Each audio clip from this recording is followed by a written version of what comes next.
क्यानाडाको masters programme खोजिरहनु भएको छ, विथ डिपेन्डेन्ट अप्लाई गर्न चाहनुहुन्छ, ग्याप पनि एक्सेप्टेड रहेको छ।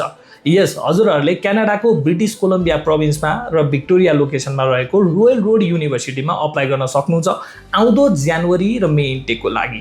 अब program master of global management रहेको छ। यदि हजुरहरूको 2.8 GPA छ भने हजुरहरूले अप्लाई गर्न सक्नुहुन्छ। त्योभन्दा कम GPA वा 50% एबभ भएको खण्डमा चाहिँ हजुरहरूलाई अन्य प्रोग्रामको अप्सन पनि एभाइलेबल रहेको छ। आइएल्सको कुरा गर्ने हो भने overall 7, no band less than 6.5 र पिटीमा चाहिँ जम्मा 60 मात्र इज ब्यान्ड भयो भने पनि पुग्छ।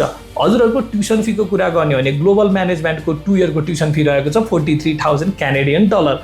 अन्यको फी स्ट्रक्चर पनि यही रेन्जमा नै रहेको छ। आउँदो इन्टेक नजिक भएको कारणले अब प्रोसेस स्टेप बाई स्टेप के गर्ने, आफ्नो डकुमेन्ट कस्तो हुनुपर्छ जस्तो सम्पूर्ण जानकारी लिनको लागि आज नै स्टडी एक्सप्रेसलाई म्यासेज गर्नुहोस्।